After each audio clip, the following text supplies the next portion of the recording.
Welcome to another edition of Open Thighs Friday on the Hard Starboard Radio Network at blogtalkradio.com/HSR Network. I am, as always, as ever I shall be, your host, Jasmius, your ruler, your benevolent despot, your fount and rabbi of conservatism, constitutionalism, Christianity, and common sense, Monday through Friday, 6 p.m. Eastern, 3 p.m. Pacific. Guest call-in number 646-478-5068. Email address jasmius@comcast.net. And the chat room is filling up fast, folks, so get your seat while it's still available. And, of course, every Open Thighs Friday, of course, I play Curves Ahead by the Rippingtons. That's our Open Thighs Friday theme, because it's my favorite song. And so no matter what we talked about during the week, no matter what the headlines of each Open Thighs Friday happen to be, I always play my favorite song. It's kind of a ritual, part of the programming schedule each and every week on Open Thighs Friday here on the Hard Starboard Radio Network. Kind of a tradition of sorts. As is you all downloading every single podcast available at blogtalkradio.com/HSR Network. Our 8-year anniversary will be coming up, let's see. It'll be 2 weeks from next Tuesday, May the 26th, 2015. We will have been on blogtalkradio.com for 8 years, folks. That's kind of impressive when I really think about it. As is the fact that the 6-year anniversary of American Daily Review, a featured podcast of Blog Talk Radio, and a production also of the Hard Starboard Radio Network, airing Saturdays 4 p.m. Eastern, 1 p.m. Pacific at blogtalkradio.com/American Daily Review. The 6th anniversary there is coming up July the 2nd, so that's not too far away.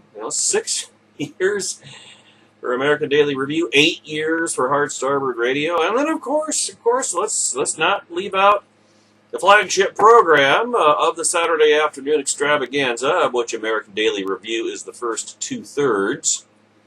Of course, that is, and I am referring to Constitution Radio with Douglas V. Gibbs. Now, these days, on KMET 1490am.com, globally, the same AM, or the same spot on the AM dial, locally in the Southern California Inland Empire area, and broadcasting out into the desert areas near and around Palm Springs, California. The Constitution Radio has been on. We've been on the air for, coming up on 4 years. It'll be 4 years this coming August the 6th. And, of course, all those podcasts of American Daily Review available for download at blogtalkradio.com/American Daily Review.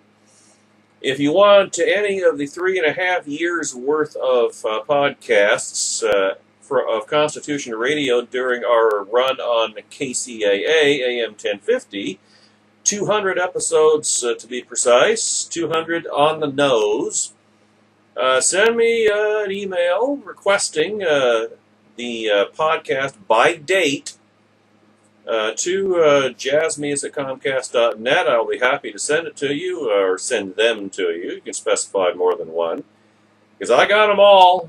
I say I've got a copy of every podcast I have ever done and every podcast I've ever been a part of.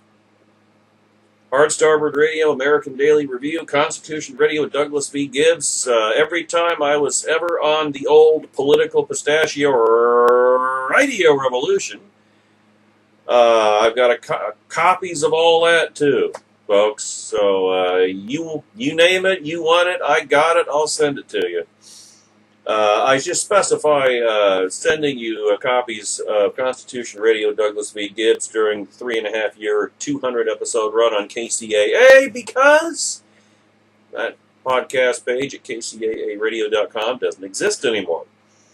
So you can't go there to acquire it. You have to come to me. And trust me when I say, folks, I am the only one, to my knowledge, who has a copy of every single edition of Constitution Radio with Douglas v. Gibbs on KCAA, because Doug didn't make a. I don't know how many copies of it, how many podcasts of our show he's downloaded in the past, but he's told me in fact he asked me once, so do you download the copies of Constitution Radio? I said, yeah, I got every last one of them. He said, oh wow, that's a relief, because I don't have them all. Wow, why wouldn't the host of a show download every last podcast of said show? I don't know quite how that works, but like I say, I've got them all. Going back to the inception of Constitution Radio with Douglas v. Gibbs, August the 6th, 2011. So, bottom line is, well over 1,000 podcasts. In fact, let's see, 52 and 200 and... Yeah, I would estimate that I've done approximately somewhere in the neighborhood of 1,300 podcasts over the past almost 8 years. So you want to know how you get skillful, become a pro, even if you're not getting paid quite yet at doing radio. Well, that's how you do it. Trial and error and lots and lots and lots and lots and lots and lots and lots and lots and lots. Oh, and this just in, lots of practice. That's how it works, man. That's how you do it. I mean, I'll never forget how when I was contemplating starting at my own podcast, wondering how I would fill even an hour of airtime. And now, of course, there aren't enough hours of the day. I mean, 10 hours here on the Hard Starboard Radio Network. Another 2 on American Daily Review on Friday, or on Saturday, excuse me. Starting at 2 p.m. Eastern, 11 a.m. Pacific. And then, let's just segue into this as well. The focus of American Daily Review, the first 2 hours of the Saturday afternoon extravaganza being the All-Star Collision Big Stories of the Week. All-Star Collision, by the way, located at 522 Railroad Street in Corona, California. If you are in that particular environ, and you've got any auto detailing or body repair needs, the Patriots at All-Star Collision are the place you want to go. Why would you want to go anyplace? It's like the what's the name of that place? It's a mattress store. Why buy a mattress anywhere else? Sleep Country USA, yeah. All you have to do is just go through the jingle, and then the name of the company comes to you. But it's kind of like Sleep Country USA. Why would you want to go anyplace else? If you're between Los Angeles and San Diego and you got auto body repair or detailing needs, then there's nothing to talk about. You go to All-Star Collision. Web address allstarsci.com. Phone number 951-279-9161. All-Star Collision, the Kings of Wreck and Roll. Which is a really cool tagline, by the way. A really cool jingle. I like that. Or slogan, if you will. It's awesome. It shows I love things like that. I like pithy sayings and one-liners. That's one of the things I enjoy highly. Oh yeah, that's what jingles are for, as Call Me Mom says in the chat room, and that one's a very effective one. It's memorable, shall we say. And so that's where you want to go for that if you're in the vast stretch of wasteland between Los Angeles and San Diego, made famous by the movie Terminator 3. I don't know what Terminator Genesis will show us of that area, but apparently that's coming later this summer. I'm a little... yeah, I'm not sure about that one.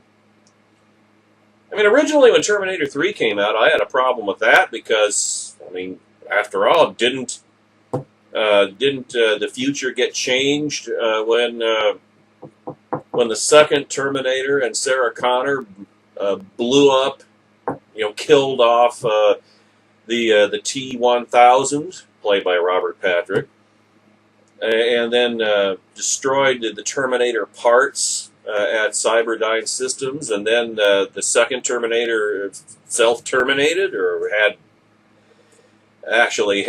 Sarah Connor lower him into the liquid steel. I mean, didn't that settle the question? There couldn't be any Skynet at that point? Well, you would have thought so, wouldn't you? But then here comes Terminator 3, and then that line of Arnold's from Terminator 3 when he said, "Judgment Day is inevitable." Oh, really? Well, maybe it was. Maybe it wasn't. I've kind of come to grips with Terminator 3, and then of course I led to Terminator 4, so but to Terminator Genesis, so you get to 2029, and John Connor sends Kyle Reese back to 1984, and he gets to 1984, and then finds that everything's different, and Sarah Connor was raised by an older Terminator, and it's like, quit monkeying around with the timeline. I mean, temporal mechanics tends to give people a headache, but let's not overdo it, shall we? So I'm not sure if I'm going to go see that one or not, but it's not coming out till later. I'd have to actually look up. Sometime this summer, I'm assuming. I'll have to make up my mind about that later, although, I'll probably succumb and go to see it because it is Terminator, so I don't know. I just last night on HBO On Demand got around to watching the movie Ender's Game. I was going to watch it at the time, and then I wasn't going to go see it in the theater. I told myself, well, I'll wait until it comes out, on TV, or I could check it out from the library or something that won't cost me anything. And then I just totally forgot about it. And then I just happened to be flipping through the available movies on HBO On Demand, and then I said, "Oh wow, Ender's Game! Let's look at that." I haven't seen. I was going to watch that. I was going to wait a year and a half ago when it first came out. So I watched it, and it wasn't great, but I liked the story. There was a lot. What they call themes. I just consider gray areas, especially in science fiction, to be good writing. Things that make you think, because life is not. Life doesn't tend to be black and white. It's there's shades of gray. Most times in life, you don't have a good choice. Your choice is between a bad option and a worse option, so you choose the best option you can. And it always has drawbacks, and it always has things that make you think, well, this kind of sucks, but I just heard something. So can I hear you? Okay, no, okay. Okay, that's enough. That's enough.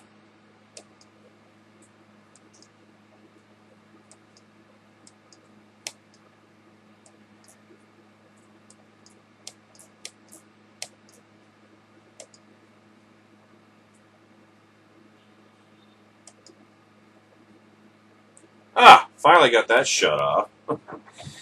Every time I hear that particular sound effect in my headphones, I gotta see if I'm still on the air. And if I can hear what I'm hearing, if I can hear anything in my headphones, then I know I'm still on. You're just gonna have to bear with me every time I do that. It's trust me, folks, it's the easiest way to handle technical difficulties, as opposed to switching off my computer, turning it back on, and then logging back in again, and all that rigmarole.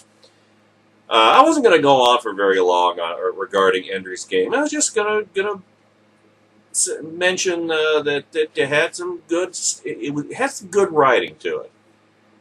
And in fact, the end. See, I was anticipating the end going one way based on how different aspects of the story had been set up, and then it turned out that it was an awesome ending. I don't know if any of you have seen Ender's Game, but it came out 1.5 years ago, so I don't think I have to worry about giving things away, about spoilers. Let's just say that when it comes down to the final battle with the Fornic, an ant-like insectoid species that attacked Earth 50 years before. And by the way, 50 years is an awfully short period of time for human civilization to develop faster than light interstellar travel, but that was one of my problems with it. But I mean, we were limited to atmospheric craft 50 years earlier, and now, 50 years later, here we are with starships that have warp drives. So that was rather dramatic. Or maybe it was wormhole generators, or I don't know, which it was not an easy engineering task either. But it comes to the final assault on the Formic homeworld, and thing is, Ender, who's played by Asa Butterfield, and who's like 12 or 13. Doesn't know that that's what he's doing. He thinks it's a simulation, a final exam at command training school, and it turns out he's actually blowing up. He's actually ordering the destruction of the Formic homeworld. And then he finds out after the fact, and he's just totally shattered by it. He's just, people are going to remember me as a killer! Ah! And of course, Harrison Ford is played a high-ranking human or Earth military commander who had just one thing in mind: it's us or them. And the thing is, both of them were reasonable points of view. I could see the virtues in both of their arguments. I mean, survival requires, in some circumstances, that you do it to them before they do it to you. But Ender wasn't wrong either, because, I mean, he was kind of set up for that. Although it does beg the question of why would he be willing to do something when he thought it was a simulation and not be willing to do the exact same thing in when it was the real thing. He's young. But I love that ending. In fact, I couldn't recommend it if it hadn't had that ending. So, anyway, it gives you things to think about. It wasn't just your standard set piece, blow up stuff real good movie like really Avengers 2: Age of Ultron was. So, yeah, that's right. Ender's Game, I would give a higher rating than Avengers 2: Age of Ultron, even if the latter is Marvel.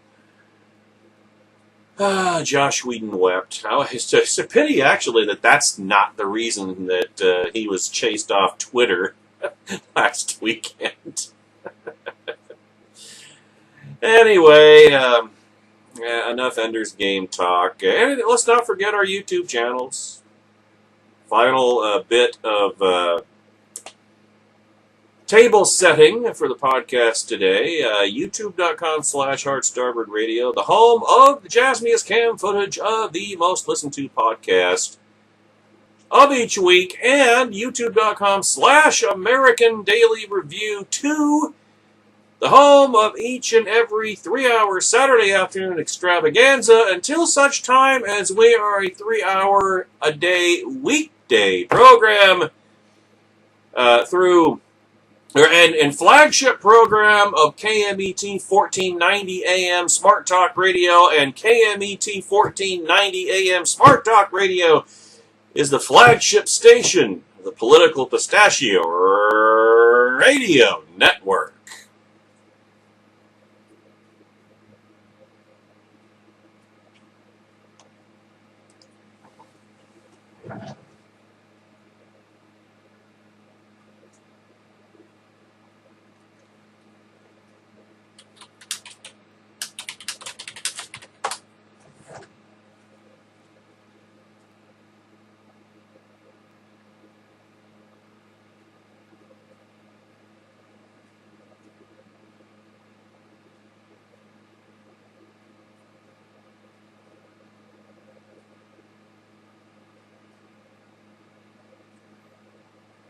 Call me Mom is the queen of insight in the chat room today. She writes that I think that if you have enough info, all choices are black and white, so to speak. And that was exactly the case when Harrison Ford's character had that confrontation after the final battle with Ender. Ender Wiggins was the kid's last name. Andrew Ender Wiggins. Ender was his nickname. They didn't have enough information. Ender was thinking, well, we could have communicated with them. Well, not necessarily. I mean, communication with alien species would be a very difficult task. They just didn't. Neither of them were, even though they were both on opposite sides of the question, neither of them could be said to be wrong because they didn't have the information. So, I carry a princess card just in case. Oh, okay, well, it works for me. Well, one thing that you can't accuse the formic of engaging in is Europhagia. And no, I'm not going to explain that term. Because we know what and how left-wing nuts think about free speech. When I came of age politically, I was told over and over again, stop eating off my plate, I don't know you. I know how I got to 250 pounds at one point, and now you have your answer. But I was also told that a cut in a subsidy for art was logically and especially morally indistinguishable from censorship. Now look, it's a free country. If one dude wants to piss in the mouth of another dude, knock yourselves out, fellas. And if you want to see that, click on the... I don't know why Jonah Goldberg provided a link to that, but... And if you want to turn that into a Kodak moment, well, just don't do it around me.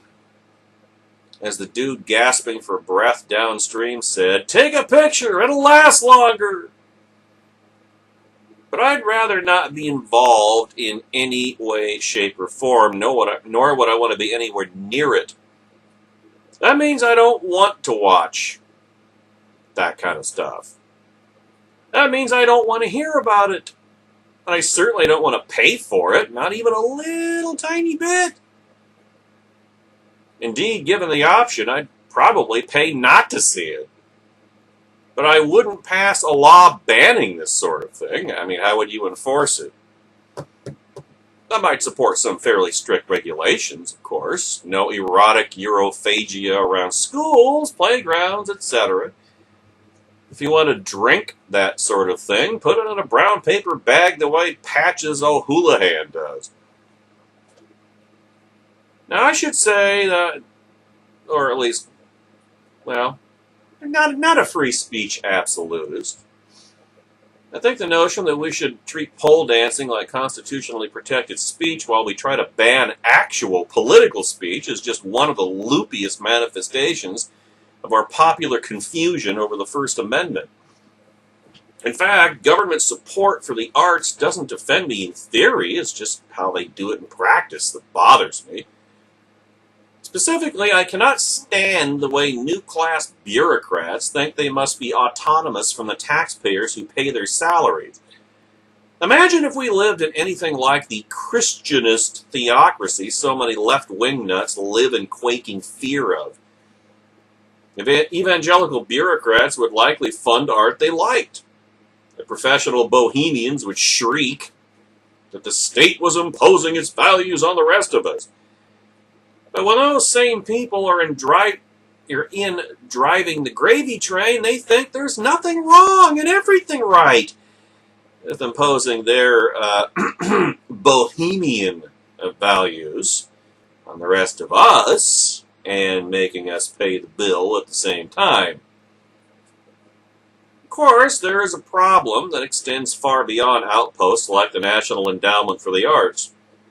Public teachers' unions and ed school priests hate the idea that parents and other taxpayers should have a real say in how education money is actually spent. Bureaucrats in general will become a kind of secular aristocracy that resents second-guessing by the people who fund their will to power. When voters say that bureaucrats shouldn't spend money on X, the bureaucrats shriek, "Censorship!" But it's only the equivalent of censorship if you work from the assumption that it's all the government's money anyway. As Bill Clinton once said about the federal surplus, "We could give it all back to you and hope you spend it right." But if we did, alas, not enough of you would spend it on Europhagic art. Anyway, how'd I get here again? Oh, that's right. So back in the 1980s and 90s, the whole point of subsidizing art was to pay for stuff that offended, shocked, and stretched the boundaries of Christian society. And occasionally the sphincters, yes. As is almost always the case, what this actually meant was that it must shock the right kinds of people. In other words, Christians. Bourgeois fuddy-duddies and fusspots, squares, scriveners, men in gray flannel suits, and Bible thumpers of all sorts. Many on the left still love doing that, of course. There's a problem. It turns out that there are lots of people who are even more shockable than white Christian men and the women who love them. After so many years of the left focusing on making uptight whitey blush, social conservatives have grown a pretty thick skin about such mockery. Meanwhile, the same feminists who clapped with glee as Karen Finley rubbed chocolate faux feces all over her body to symbolize the way women are supposedly treated, and rushed to her defense when she sued the federal government to pay her to do it, don't much like it when anybody else says things they don't like. And unlike conservatives, mainstream left-wing nuts have rice paper thin skin about such things, which is why some think the aforementioned Joss Whedon, the director and writer of the Avengers, both Avengers films, fled Twitter this past week.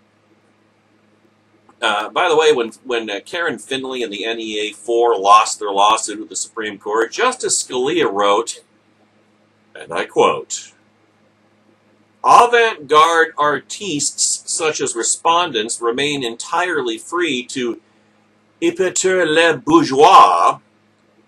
They are merely deprived of the additional satisfaction of having the bourgeoisie tax to pay for it." This proved yet again that Scalia is awesome. The notion that certain anointed people have a right not to be offended is spread with the ineluctable logic of a cancer cell. One need only look at the reception Christina Hoff Sommers gets on college campi to appreciate how times have changed. She gets bodyguards to protect her from physical attacks, while the delicate little flowers get safe spaces where they are protected from words. Facts, actually, that they do not like. Yet this is all of a piece with the canard that liberals are in any meaningful sense libertarian. They are for freedoms that align with their preferred cultural and social norms and fads, and they are for coercion or scorn for everything else. Right-wing means non-compliance, and non-compliance is hate, and no one has the right to hate, or at least to hate anything that left-wing nuts don't hate. Épater la bourgeois is so great it must be funded. But épater les féminines.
Sorry, folks, lost the Skype connection.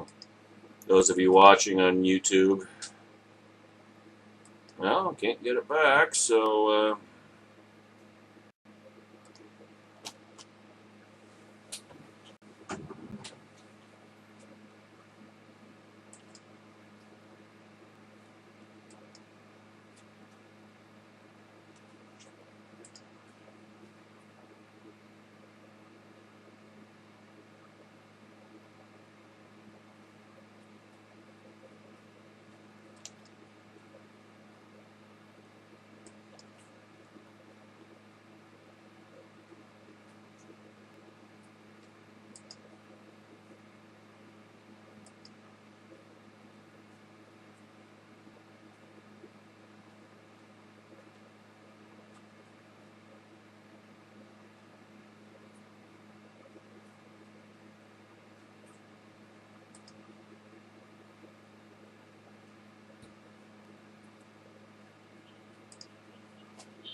I trust I don't have to explain any further.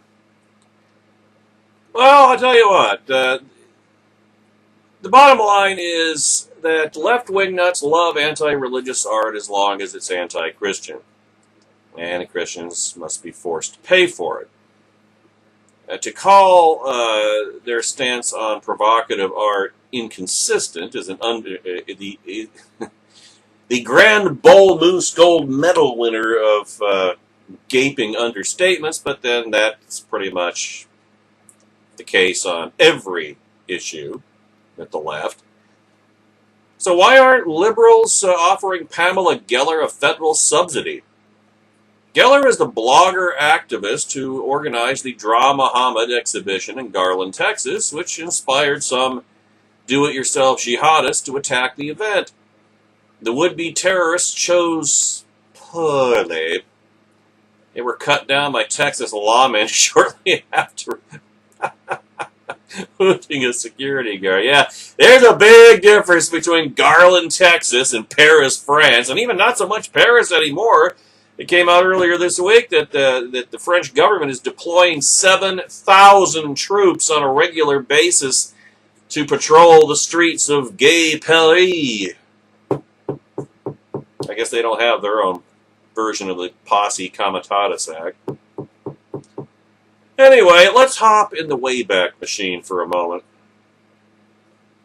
You know, Mr. Peabody and Sherman.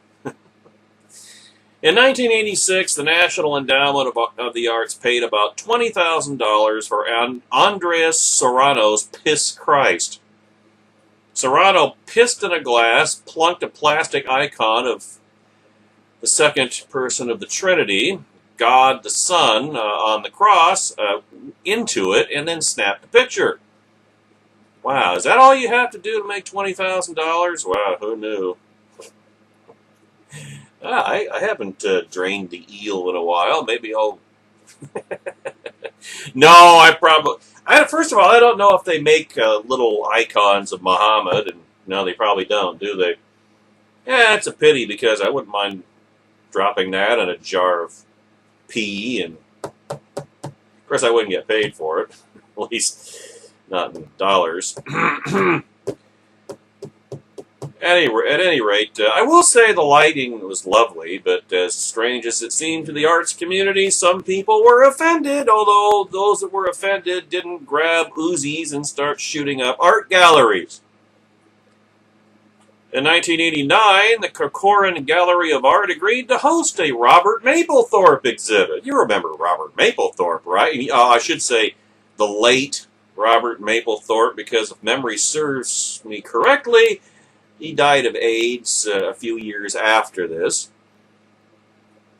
Mapplethorpe's work was edgy, particularly going by the attitudes at the time.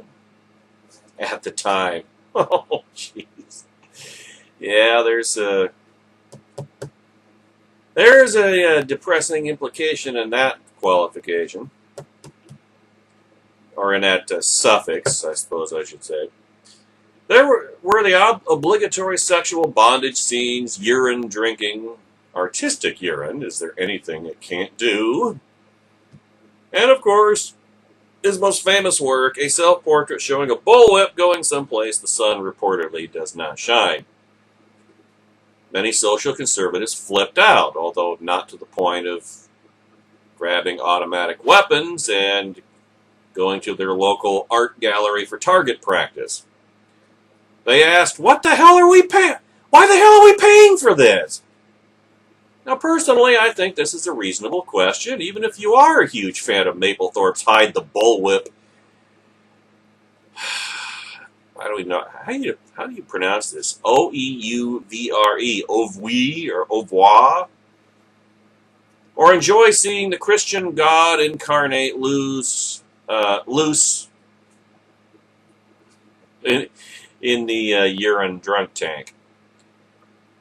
Federal subsidies for, quote, art, close quote, or even art without scare quotes, are legitimately controversial for all sorts of reasons.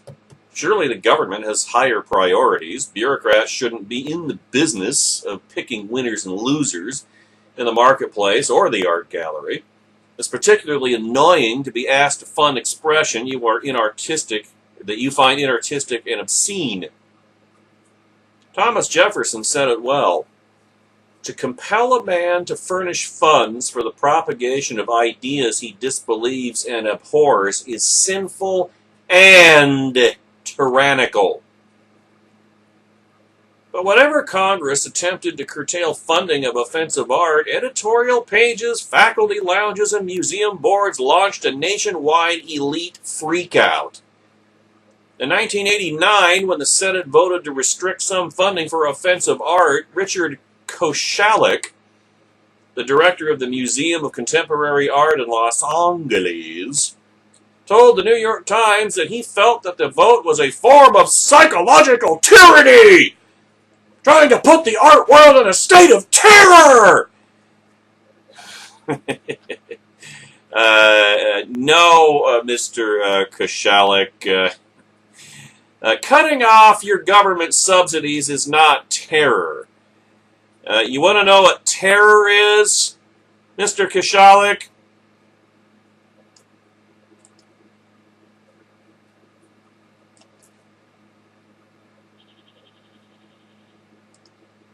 Figure out the difference yet?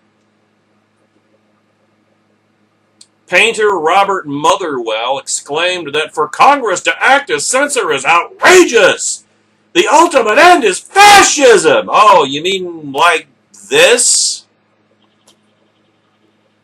Somehow I don't recall that part ever happening, Mr. Motherwell. Similar reactions spouted up like mushrooms on crap throughout the 1990s. For instance, in 1997, the Miami Herald editorialized that having a legal standard of decency and respect for arts funding was a possible invitation for the Supreme Court to scuttle the First Amendment. Oh, that Justice Scalia, he wields a mean machine gun, doesn't he? Speaking of manure, there was the time the taxpayer-subsidized Brooklyn Museum of Art ran an exhibit in which a portrait of the Virgin Mary was partly comprised of pornographic pictures and elephant dung. Because, you know, art. Now note, none of the critics said such work should be banned. They said it shouldn't be publicly showcased on their dime. And yet, opposition to a taxpayer subsidy was almost universally seen as unambiguous censorship and violence. Well, you know. Against the First Amendment. Oh, and here's another interesting tidbit. Christians didn't try to murder these artists, nor did Christian organizations exhort their members to do so. Which brings us to Pamela Geller. Now, Jonah is consistent. He didn't like Piss Christ, and he doesn't like insulting drawings of Muhammad. I'm kind of neutral about the latter. Besides, they're cartoons. Now, if you draw Muhammad and he's doing something he actually did, I don't know if Muhammad ever, raped farm animals, but he did rape prepubescent girls. So, your mileage may vary. If Geller wanted an NEA grant to dunk Muhammad in beautifully illuminated urine, I would disagree, or Jonah would disagree quite strongly. I don't tend to go in for scatological art, quote unquote, of any sort.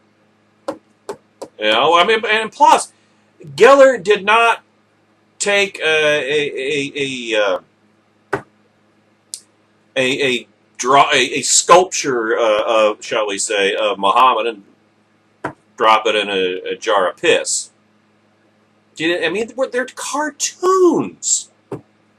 And remember, even the most lifelike, even the most flattering portrait of the so-called prophet is still considered blasphemy by Muslims, Islamic fundamentalists, muzzies, as Lady Michelle likes to refer to them. is considered blasphemous because they believe any depiction of a holy Muslim figure is they consider it idolatry. So, whatever. But it's cartoons. It's possible to draw Muhammad in a flattering and respectful way. Any drawing, they have a problem with all drawing, and so that really kind of even eliminates the parallel here. Now, in any case, that's not what she's doing. She's contending that in America, people are allowed to say offensive things without risking execution. I'm at a loss as to why anyone would disagree with that. But I am utterly baffled how people who think it's censorship to withdraw funding for anti-Christian hate speech can argue that private individuals have no right to express anti-Muslim views. You'll be baffled if you try to attach any form of logic to it. If you realize exactly what's going on, however, and that the left is just a massive fractal chaos, a massive fractal chaos of one-way streets, put it that way, then it just snaps right into place, and you're not surprised in the slightest. While we have freedom of speech, who's we, New York Daily News? Who's we? Somehow I don't think that's the all-inclusive we. We also have freedom of religion, which shouldn't be impinged upon. How does cartoons of Muhammad impinge upon any Muslim's freedom of religion? Does freedom of religion include freedom to force other people to bow down and worship the object of your religion? That's a new one on me. They're just, man, like Rush Limbaugh pointed out on his radio program yesterday. He said, forget the risk of a Sharia being brought to the United States. Sharia is already here. This is de facto Sharia. CNN's Chris Cuomo, a law school graduate no less, tweeted that Pamela Geller's, quote, hate speech, close quote, isn't protected by the Constitution. Oh, really? And how big a step from that is it to saying that, well, Christianity and the Bible itself are hate speech, and therefore Christianity isn't protected by the Constitution, but to the contrary, banned by it. We're not far away from that, folks. Like I said before, you're going to see in your lifetime, probably in the next 10 years, you're going to see pastors at evangelical Christian churches frog marched down the aisle, out from behind the pulpit in handcuffs. You're going to see that. I hope you're all prepared for it, because that's coming. I guarantee it. At first, Cuomo suggested proof of this could be found in the Constitution itself. Oh my God. He then hastily clarified that it fails the fighting words doctrine of the Supreme Court. Well, if you get up, you know what fighting words is, by the way, fighting words doctrine?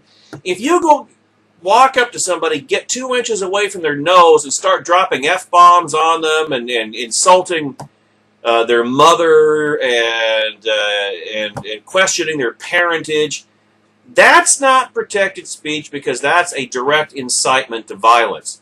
If you, however, hold an art exhibit that one particular group might and probably does find offensive, well, guess what? That's not fighting words. That is the heart of protected free speech. Because, you see, no matter what it is you say, somebody's not going to like it. And if you give that somebody the right to muzzle you, if the person who is offended has the right to muzzle the person who is saying things that they find offensive, well, I mean, then we don't have a First Amendment. It's gone. It's done. It's effectively repealed. What we do have is a thought police state. What we do have is tyranny. The solution, if someone says something you don't like, you know what the solution is? Counter them. Make counter arguments. Engage in debate. More speech, not less. But see, the left and Muslims, well, there's not total overlap, but quite a bit. They can't win arguments. That's why they have to shut down anybody who disagrees with them, you see. And now, of course, Jonah Goldberg concludes that he's dubious about that, but no, and Cuomo is not right. But the lesson that the American left is going towards is clear. Violence pays. I doubt that's what he intended to say, but what do I know? I think these people are nuts. And, you know, it's just, I've said it, I think I said it on politicalpistachio.com yesterday, in the context of, I think it was, no, it might have been this morning on my post about Bill O'Reilly when he said, well, Jesus wouldn't have sponsored this art exhibit. Well, first of all, how do you know, Bill? Second of all, do you really want to carry through his logical conclusion, the reasoning, the logic, if you will, that violence pays? You know, it's like I said, and continue to say in other contexts, that which you subsidize, you're going to get more of. That to which you attach a heavy cost will be discouraged. Seems like a pretty easy. Let's just say it's not a conundrum to me. We'll be back.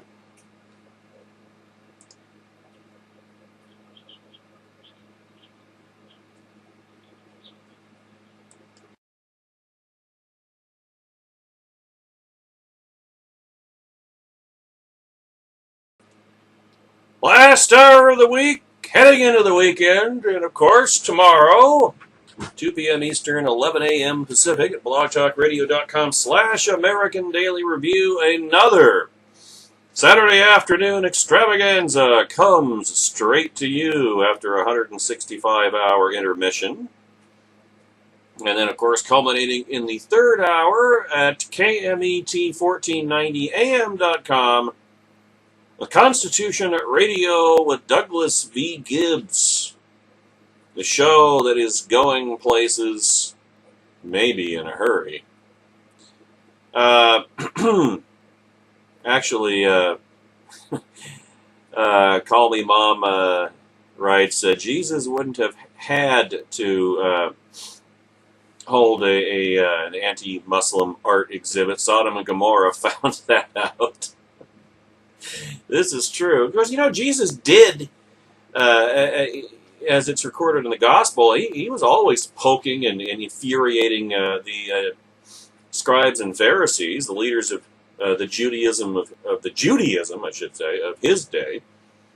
And they accused him of blasphemy, you know, because he claimed to be and said, he declared himself to be exactly who and what he was, God the Son of God, the second person of the Trinity, the promised Messiah.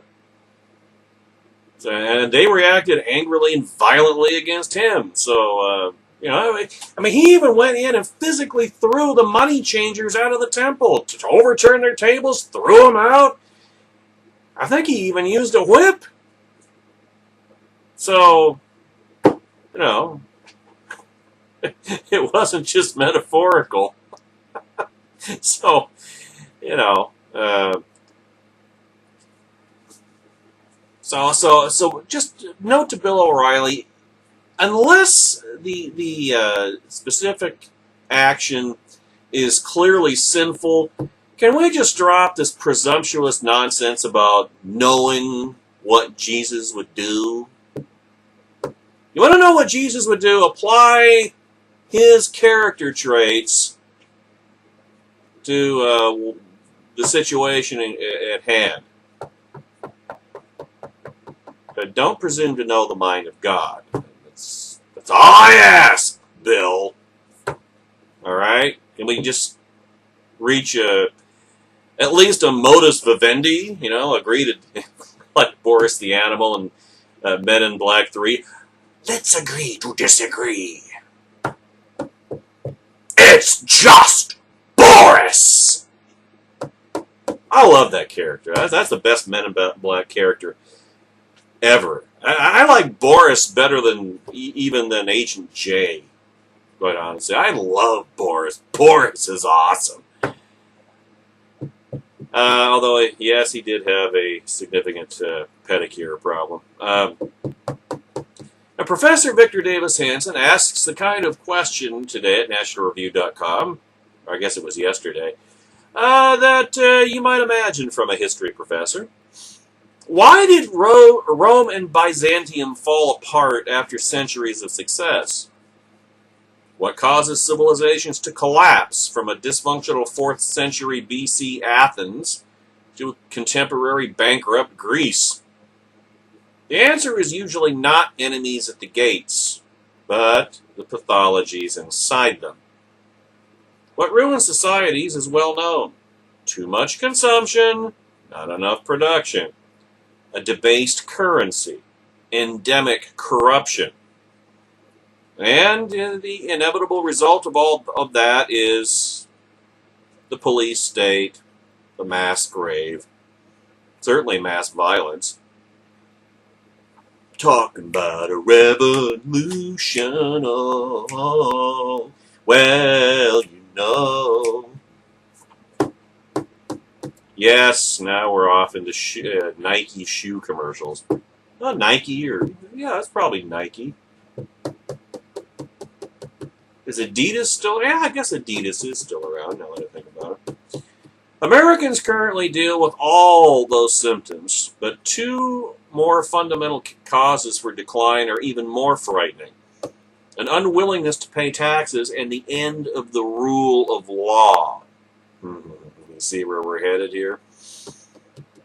Al Sharpton is again prominently in the news, blaming various groups for the Baltimore unrest. But Sharpton currently owes the United States government more than $3 million in back taxes, according to reports. His excuses have ranged from insufficient funds. What did you do with the money then, Al? Does it really cost $3 million to get your head shrunken? I would have thought it would come from the fact that you don't have a brain to hold your skull up, but whatever. Insufficient funds to pay them, to sloppy record keeping, to mysterious fires. Join me and help me solve a mystery. That's my best Robert Stack impression, by the way. Or then there's Jack Palance. Remember when he hosted that old Believe It or Not program on Ripley's Believe It or Not program on ABC on Sunday nights? Believe it or not. Sharpton, a frequent White House guest and the de facto civil rights czar, apparently assumes that his communizing provides him political exemption from federal tax law. Well, yeah, which it probably does these days. He seems to be right, at least as long as the current regime is in power, and of course, who knows how long that will be the case. The Clinton Foundation is expected to refile its tax returns, going back to its founding, really, after failing to separate government grants from donations. If an average citizen tried to amend his taxes for such huge sums, and from that long ago, he would probably already be under indictment.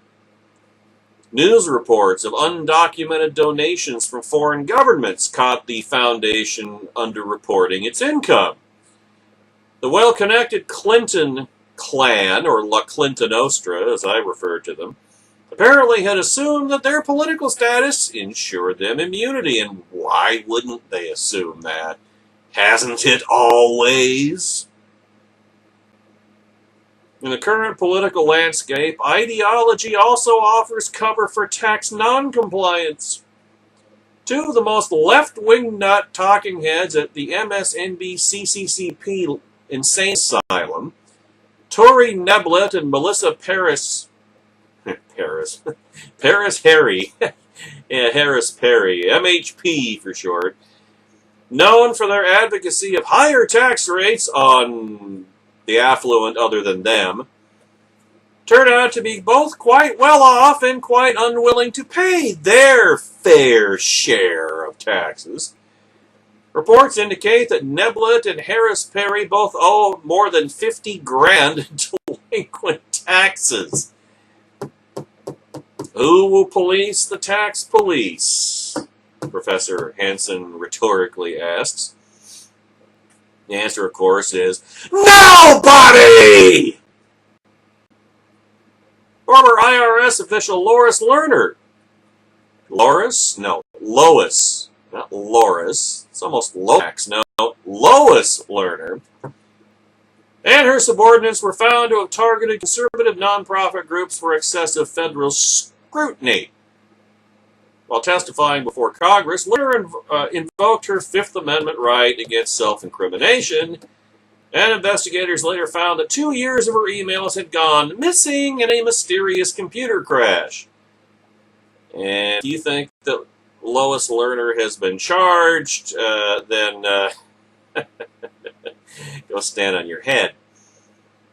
Under the current system, the very wealthy have the pull and capital to navigate around the 3.7 million word IRS tax code.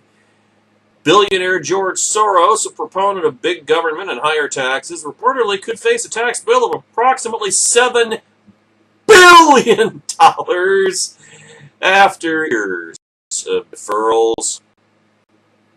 Non-participation in the tax system and non-compliance are recipes for social and cultural disaster. As we see with the current climbing tax rates, huge deficits, and unsustainable national debt.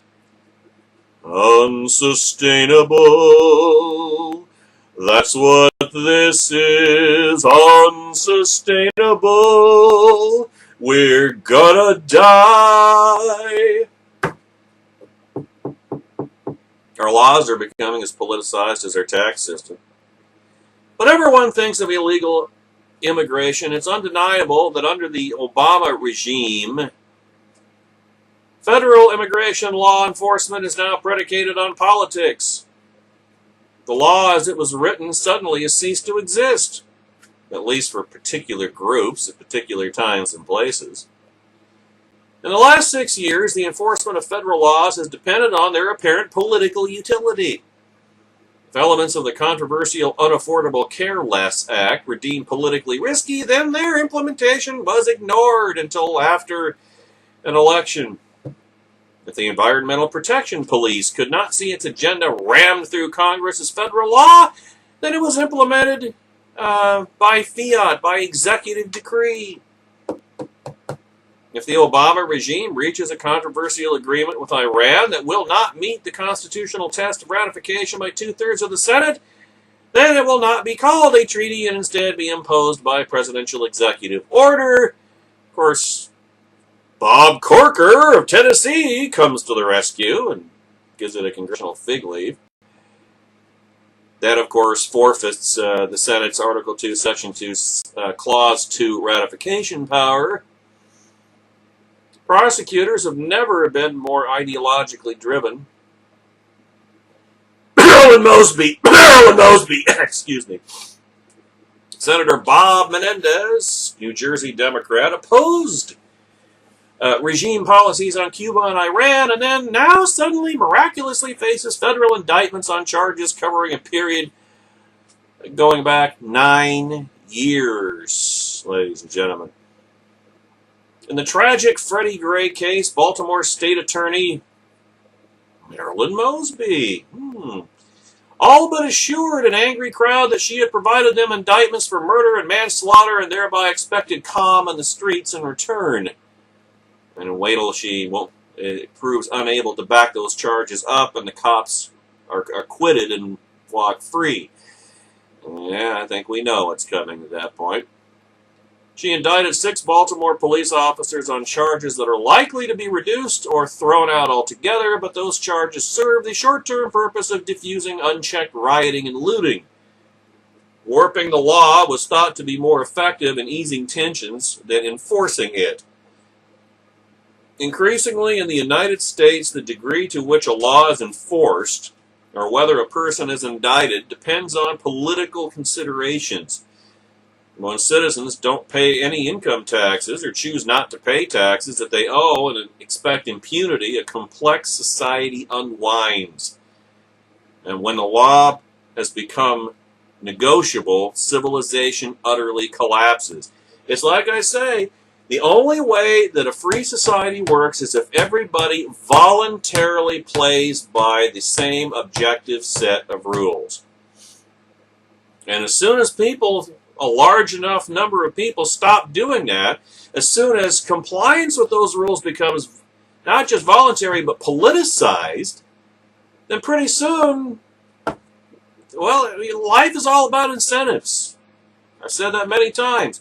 Life is all about incentives, and if the incentives work in the direction of discouraging people from playing by that same set of objective rules, then what's the result? Chaos. That's what. Or what we saw in Baltimore last week.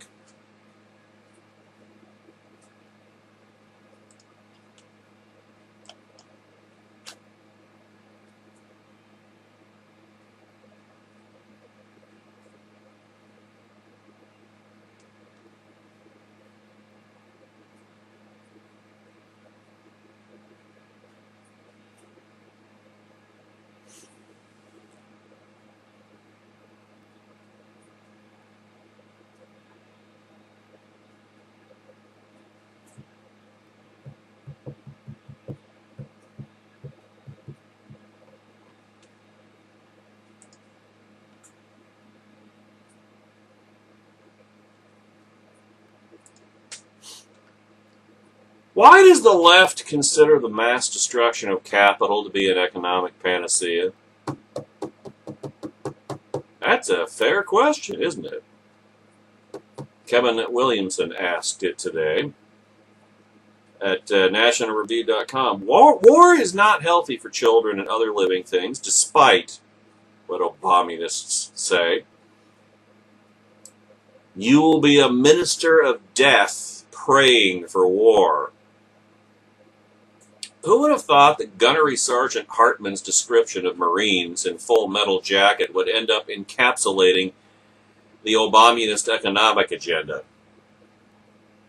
There is a poisonous and dangerous nostalgia in our political discourse, which out of the nearly 2.5 centuries of American history, a quarter of a millennium for those of you in Malaga, Washington, finds something close to perfection in only one period of fewer than 30 years, that being the highly unusual span from 1945 to 1973, the end of World War II to the 1973 Arab oil embargo.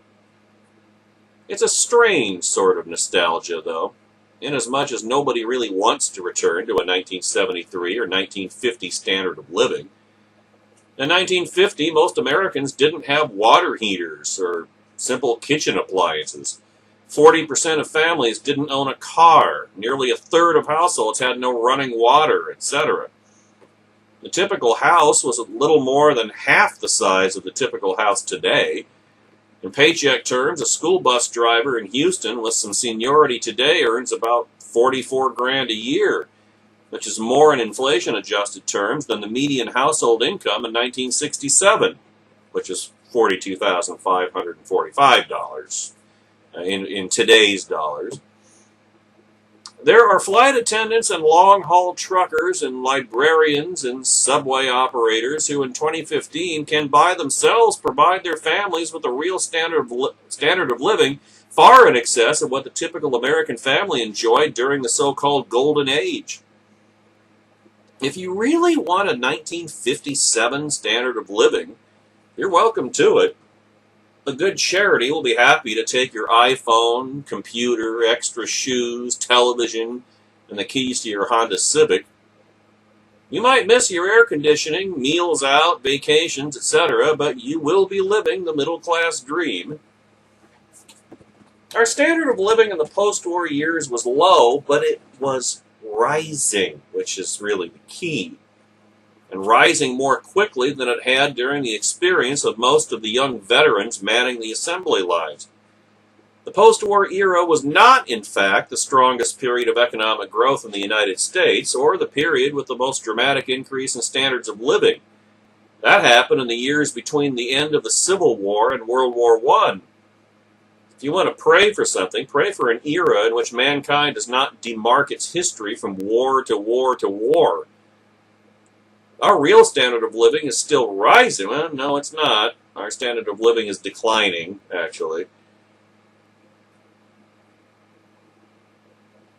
And that, of course, is the root of our current anxiety. The Obama regime continues to lie through its teeth. In fact, Ben Carson compared Barack Obama's ability to lie just almost unconsciously with...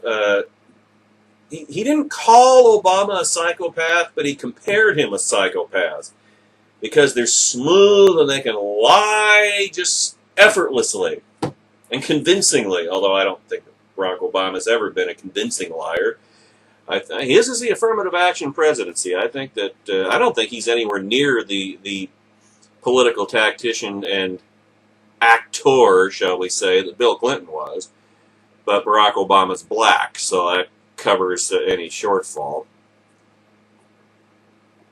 Anyway, the United States was a manufacturing powerhouse during the late 19th century. The other great making nations, Germany, the United Kingdom, and Japan, having been, I guess this was, we're back to 1945 to 1973, okay.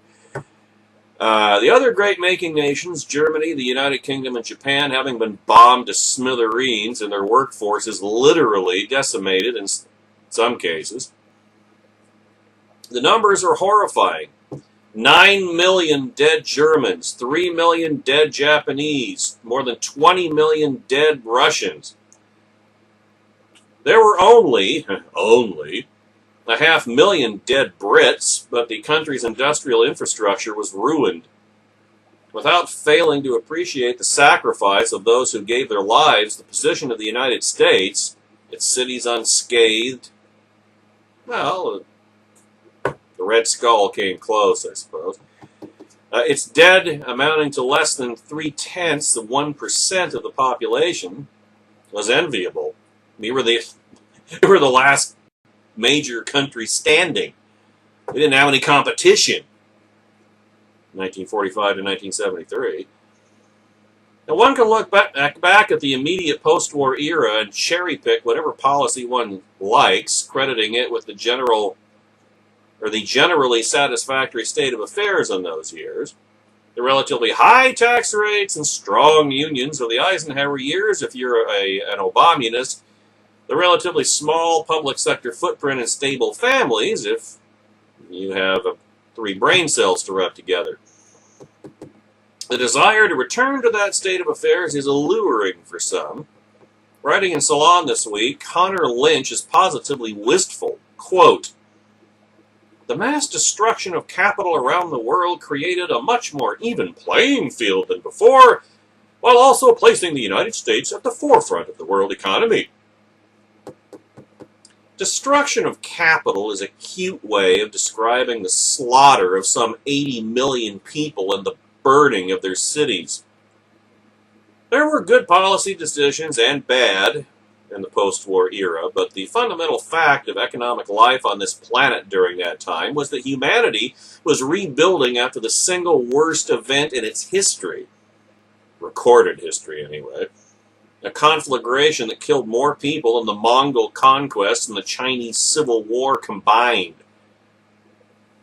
When our old friend Frederic Bastiat described the broken window fallacy, the nonsensical belief that we can make ourselves richer by destroying wealth and thereby providing ourselves with the opportunity to replace it, he could not have imagined how many windows would be broken less than a century later. American involvement in that war was necessary, but it did not make us any better off in real terms, despite the persistent myth that the war led us actually it did lead us out of the Depression. Nobody understood this better than the commander of the Allied forces in Europe, General Dwight D. Eisenhower, whose subsequent presidency would be buoyed by the post-war boom. Wars do not create actually they can, but they destroy more than they create, let's just put it that way. A fact that he lamented in his famous Cross of Iron speech. Quote, "Every gun that is made, every warship launched, every rocket fired signifies in the final sense a theft from those who hunger and are not fed, those who are cold and not clothed. This world in arms is not spending money alone. It is spending the sweat of its laborers, the genius of its scientists, the hopes of its children. The cost of one modern heavy bomber is this: a modern brick school in more than 30 cities. It's 2 electric power plants, each serving a town of 60,000 population. It is 2 fine, fully equipped hospitals. It is some 50 miles of concrete pavement. We pay for a single fighter with 500,000 bushels of wheat. We pay for a single destroyer with new homes that could have housed more than 8,000 people. This is not a way of life at all in any true sense. Under the cloud of threatening war, it is humanity hanging from a cross of iron." Well, the caveat, though, is if we didn't buy those and hadn't purchased those modern heavy bombers and fighters and warships and so on and so forth, all of those things that you described, Mr. President, would have been destroyed in nuclear fire. So just again in life, when I back to Ender's Game. Once in life, you do not. Very rarely, if ever, do you have a good choice and a bad choice. Your choice is between a bad and a worse. So you make the best choice you can. Welcome to real life, in other words. An interesting turn of phrase from a man named Eisenhower, which means iron worker, actually. Eisenhower was more of an intellectual than he let on, and perhaps he had read Edmund Spenser's The Faerie Queene, no comment, which contains many memorable lines, such as that all the ground with purple blood was sprent, and also their armors stayed with bloody gore, yet scarcely once to breath would they relent, so mortal was their malice and so sore. If he didn't say where they were sore, I suppose. Along with one very memorable coinage, warmonger. A monger is a trader, literal or metaphorical, in a particular commodity. Fishmonger, woolmonger, gossipmonger, whoremonger, warmonger. And warmonger is an excellent description of those who believe that wars and their attendant destruction of life and property somehow, through the transmutative property of politics, leaves people better off.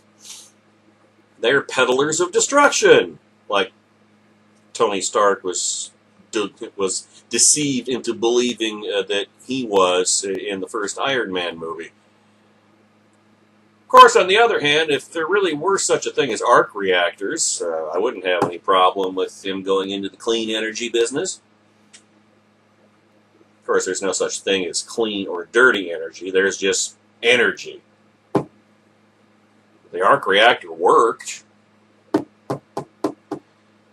Anyway, we are having an interesting political moment just now, with Republicans in the White House teaming up in support of a new trade accord, the Trans-Pacific Partnership.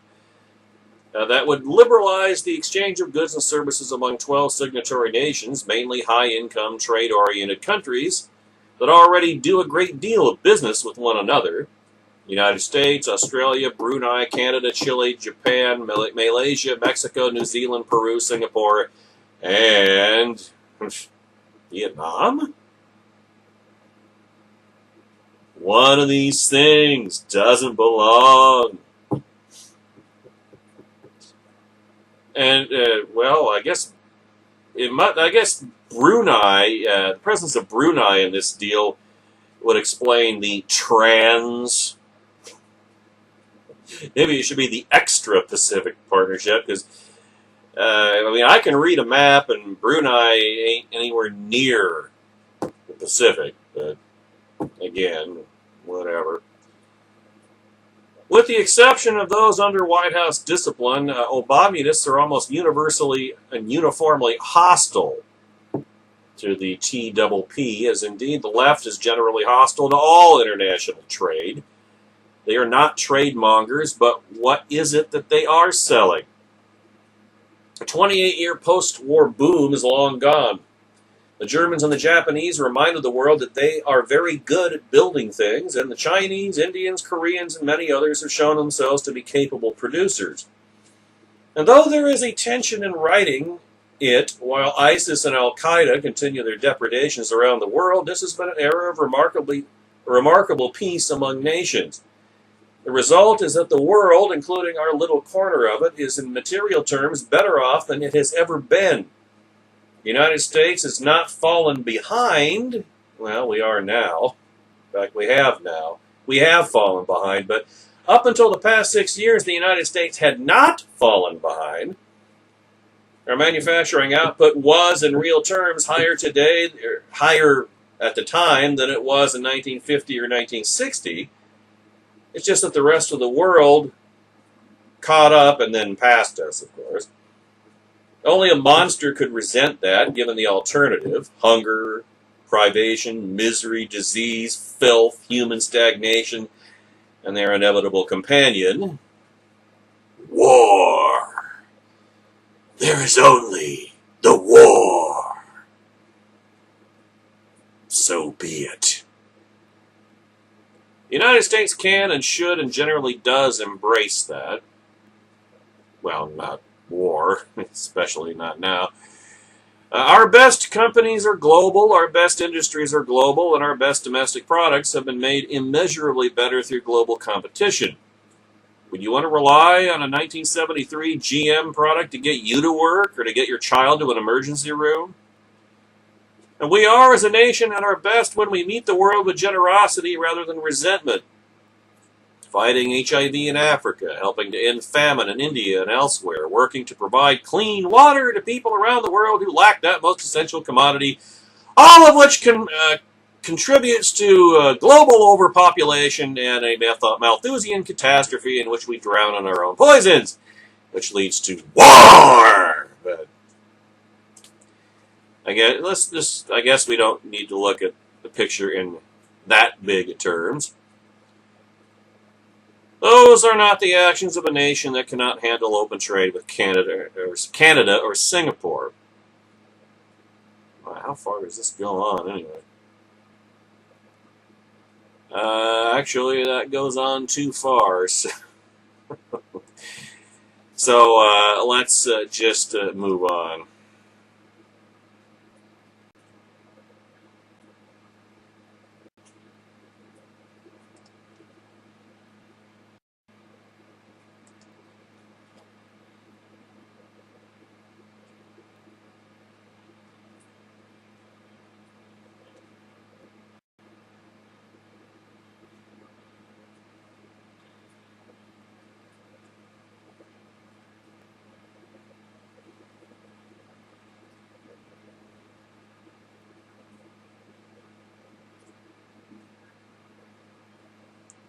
Just practicing mugshot poses for the Jasmius cam, folks. If this is the most listened to podcast of the week, then you'll get to see me do so on our YouTube channel, youtube.com/hardstarboardradio.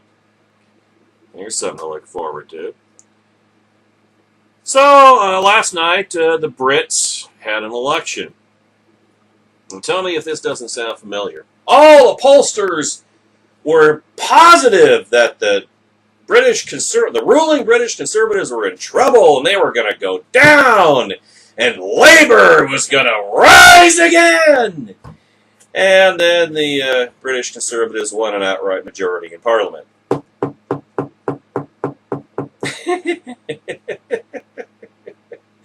Oh, man, I wonder if John Fund was laughing his ass off as much as I was this morning when I wrote about this at politicalpistachio.com.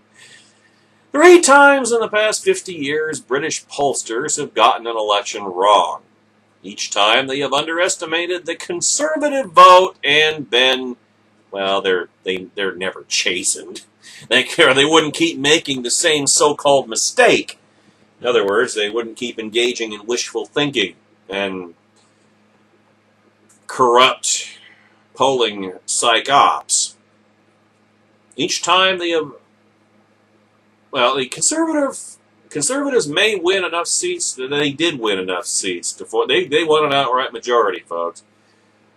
For the 2015 election, what was supposed to be a photo finish race that the Labour Party would emerge from triumphant has turned into a rout, a landslide, as the opposition Labour Party is not only failing to gain seats from the Tories, but is being wiped out in Scotland by the pro-independent Scottish National Party. Indeed, Douglas Alexander, the Labour Party's campaign manager, was defeated by an SNP candidate, a 20-year-old university co-ed named Mary Black, who hasn't yet finished her final exams at Glasgow University. Freedom! This British election was supposed to revolve around post-Thatcher worries about income inequality, sound familiar, and resentment against the rich. A recent study by the London School of Economics found that 62% of Brits felt inequality had reached unsustainable levels, and that 74%, almost 3/4, believe the rich should pay more taxes. Bart Kammerertz, the author of the study, wrote that it showed the country was moving toward a renewed politics of theft. Well, he used the term redistribution, but it's theft, state-sanctioned robbery. Yeah, well, how did all that turn out, Bart? If anything, British voters are motivated to turn out in support of Prime Minister David Cameron's last-minute support of a version of America's famous anti-tax pledge. Last week, Cameron pledged that if the voters gave him a second term as Prime Minister, he would push legislation blocking any increase in Britain's national insurance, income, or value-added taxes. Read my lips. No new taxes. We know it's your money, not government money. You've worked for it. You've earned it. You should be able to keep it, he told voters. Wow, it's like Grover Norquist with like a limey Grover Norquist. And speaking of, the head of Americans for Tax Reform says the anti-tax pledge his group has promoted for years has always been underestimated by elites. Voters respond to firm commitments on holding the line on taxes because they know only then will government even consider real reforms such as genuine privatization, getting rid of redundant programs, and selling surplus property. Even as the Conservatives surpass the predictions of pollsters, their partners in the current coalition government, the Liberal Democrats, were crushed. The Lib Dems saw dozens of their seats fall to other parties as their base voters apparently punished them for getting into bed with the Tories. Wow, that sounds like the British Tea Party, doesn't it? Who became increasingly skeptical of the European Union and increased immigration, Muslim immigration, in other words, after the 2010 election. Fears about just how chaotic a Labour Party government would be that could only govern with the cooperation of the Scottish Nationalist Party appears to have limited the growth of the United Kingdom Independence Party, or UKIP. Many voters were certainly dissatisfied with David Cameron, but apparently feared the abyss of Ed Miliband's increasingly left-wing and, shall we say, Islamophilic Labour Party even more. They also may have been encouraged by Cameron's promise to hold a referendum on British membership in the European Union by 2017.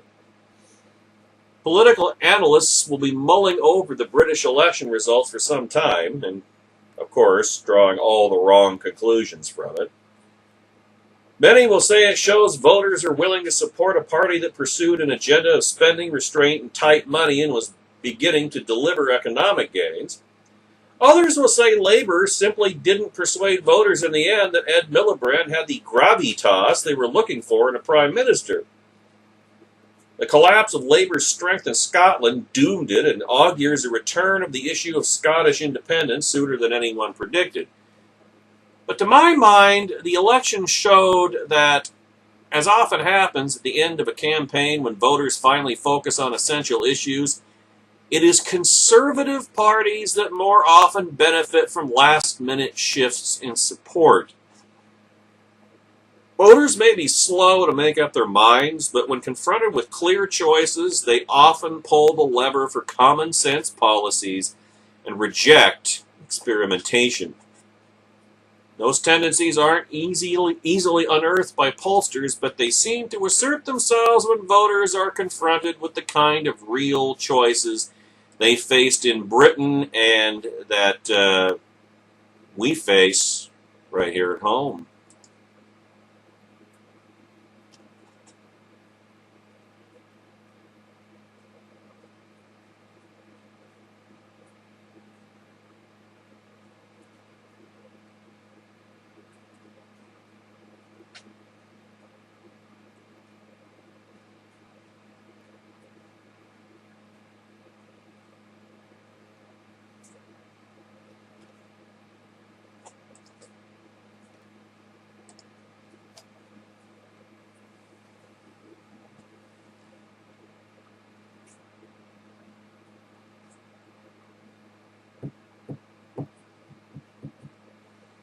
I don't know if Ed Miliband giving a thundering speech last week that made him sound like a cross between Ali Khamenei and Abu Bakr al-Baghdadi has anything to do with gravitas or the perception that he didn't have it, but it certainly didn't help him, it seems to me.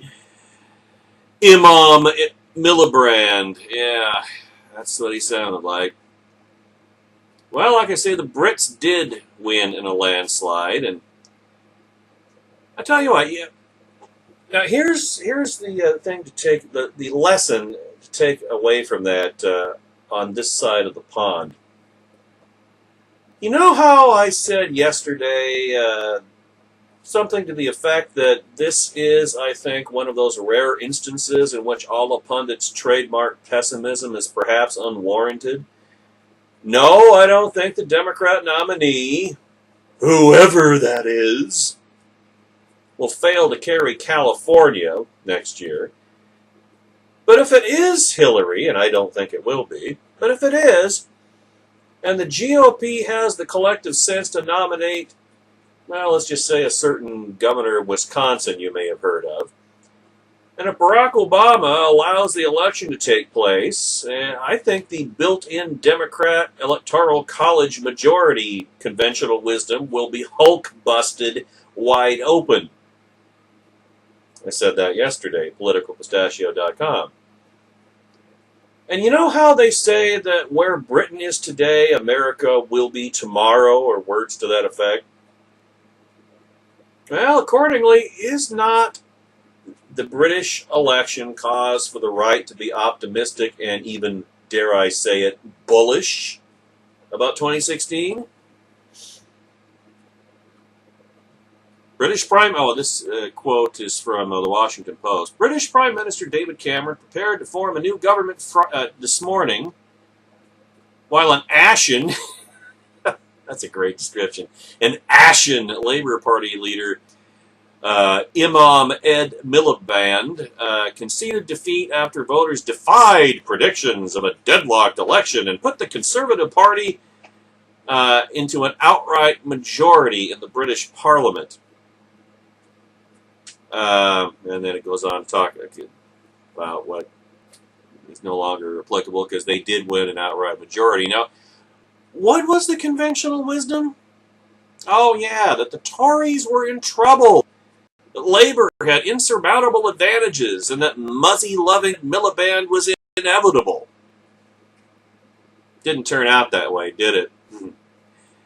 So, I mean, with the right candidate, Skywalker, excuse me. Why can't the GOP win its biggest presidential landslide in 28 years? I tell you, Ed Morrissey said it best, I think, this morning, and it sounded like a sneak preview of election night 543 days from now. That's pretty remarkable for a party that pollsters had all but buried just 24 hours earlier.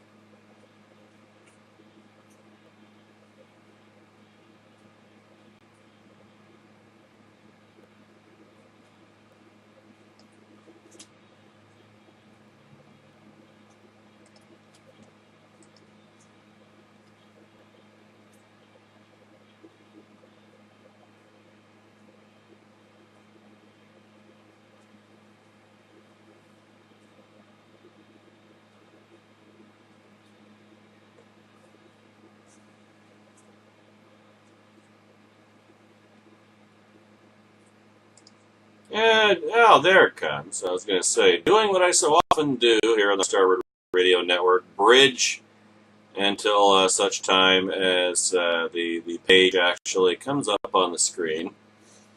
I guess you could call these last few minutes together a preview of what one of the things we'll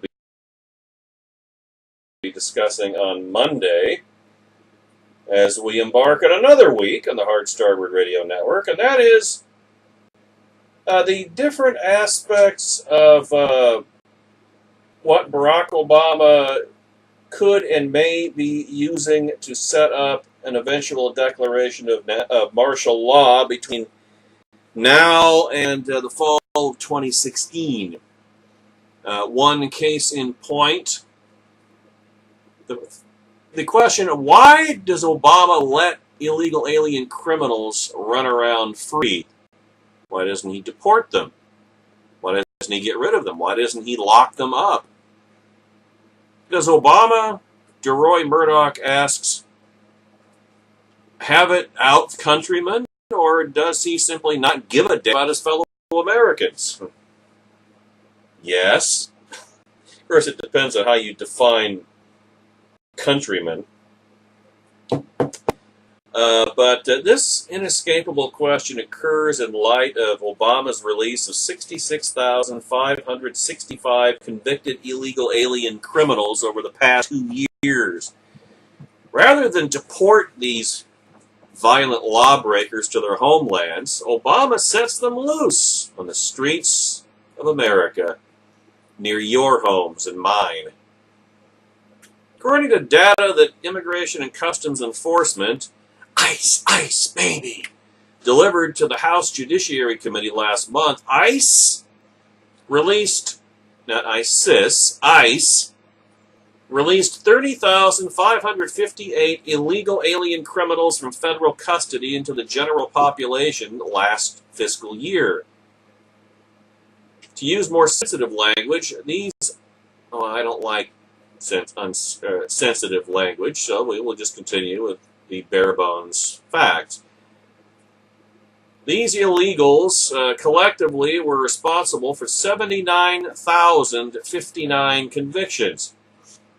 These included 13,636 convictions for driving drunk, 1,346 for domestic violence, 1,194 for battery, 373 for sexual assault, 186 for kidnapping, and 86 for homicide.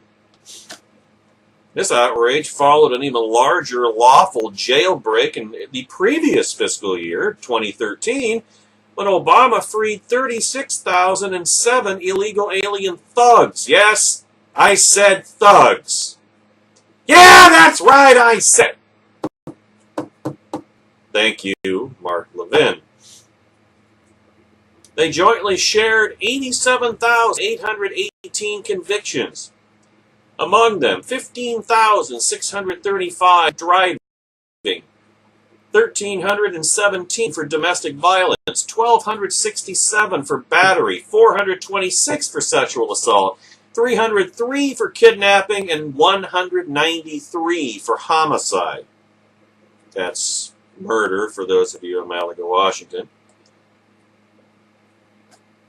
Let's see here. They have the chart here. Obama's releases for illegal alien criminals and their aggregate convictions for total and selective violations.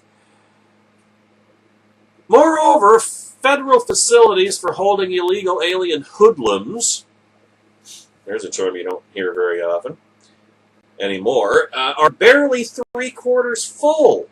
You know, all the talk we hear about how our prisons are overflowing. Well, barely three-quarters full, folks. Thanks in part to Obama's unconstitutional decrees on immigration last November, the average daily population of aliens in detention facilities has declined to approximately 26,000 beds, according to U.S. House Judiciary Committee Chairman Bob Goodlate of Virginia in an April 14th hearing. This has occurred despite a mandate in law that requires ICE to maintain a $34,000 ADP in detention facilities. Aliens in... what does that stand for? Well, I think we got the gist of it anyway. Whereas some ICE offices once as many as 100 illegals a day for removal, reports Jessica Vaughn, Director of Policy Studies for the Center for Immigration Studies, now these same offices often process fewer than 5 per day with the same staff.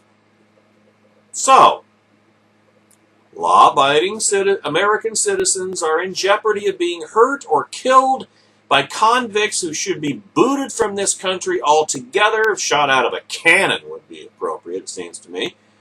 Meanwhile, taxpayers suffer as the same number of ICE staffers get paid for handling 1/20th of their previous deportation workload. That's coming up on Monday. Tomorrow, Saturday afternoon extravaganza begins at 2 p.m. Eastern, 11 a.m. Pacific at blogtalkradio.com/American Daily Review. Enjoy your weekend, your sunny and warm weekend in the month of May, and we will see you on Monday, folks. Take care.